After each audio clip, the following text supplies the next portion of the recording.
ഓം നമോ ഭഗവതി വാസുദേവായ.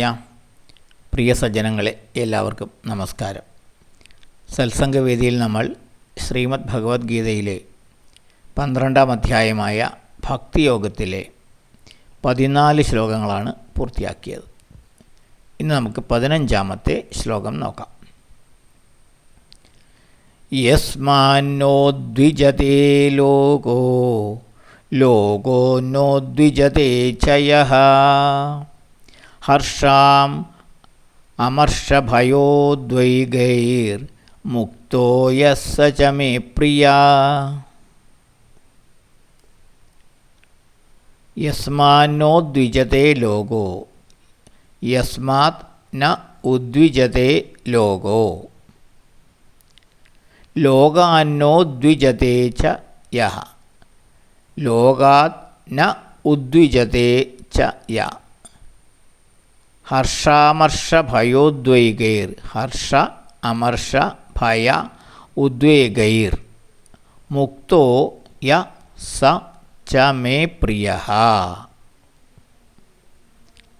യസ്മാത് ആരിൽ നിന്ന്, ലോകഃ ലോകം, ന ഉദ്വിജതേ ക്ഷോഭമേൽക്കുന്നില്ലയോ, ലോകാത് യ ന ഉദ്വിജതേ ച ലോകത്തിൽ നിന്ന് ആർ ക്ഷോഭമേൽക്കുന്നില്ലയോ, ഹർഷ അമർഷ ഭയ ഉദ്വേഗൈർ മുക്ത ച അമിത സന്തോഷം, കോപം, ഭയം, ക്ഷോഭം ഇവയിൽ നിന്നും മുക്തനായവൻ യഹ ആരോ, സഹ അവൻ, മേ പ്രിയഃ എനിക്ക് പ്രിയപ്പെട്ടവനാകുന്നു.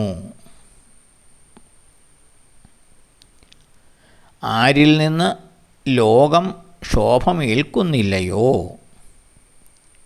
ലോകത്തിൽ നിന്ന് ആർ ക്ഷോഭമേൽക്കുന്നില്ലയോ,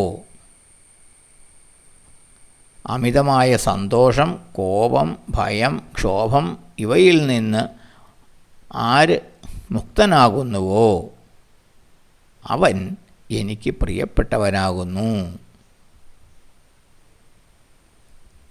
ഭഗവാന് പ്രിയപ്പെട്ടവൻ ആരാണ്, അല്ലെങ്കിൽ ആ ഭക്തൻ്റെ ലക്ഷണങ്ങൾ എന്താണ് എന്നുള്ളത് വീണ്ടും തുടരുകയാണ് ഭഗവാൻ. മറ്റുള്ളവരെ ക്ഷോഭിപ്പിക്കാതെയും മറ്റുള്ളവരുടെ പ്രവൃത്തികളിൽ സ്വയം ക്ഷോഭിക്കാതെയും ഇരിക്കുന്നവൻ, സന്തോഷ സന്താപ ആദി വികാരങ്ങൾക്ക് അടിപ്പെടാത്തവൻ, അങ്ങനെയുള്ളവൻ ആരാണോ അവൻ എനിക്ക് പ്രിയപ്പെട്ടവനാകുന്നു, എൻ്റെ ഭക്തനാകുന്നു. കഴിഞ്ഞ ശ്ലോകത്തിലും ഒരു ഭക്തൻ്റെ വേണ്ട ഗുണങ്ങളെ പറ്റിയാണ് ഭഗവാൻ പറഞ്ഞത്. ഈ ശ്ലോകത്തിലും അതിൻ്റെ മറ്റൊരു വശമാണ് പറയുന്നത്. ഒരു യഥാർത്ഥ ഭഗവത് ഭക്തനിൽ നിന്ന് ആർക്കും ഭയാശങ്കകളോ അസന്തുഷ്ടിയോ ഉണ്ടാവുകയില്ല. അയാൾ ആർക്കും ഒരു ബുദ്ധിമുട്ടുകളും ഉണ്ടാക്കുകയില്ല. എല്ലാവരോടും കനിവുള്ളവനായിരിക്കും.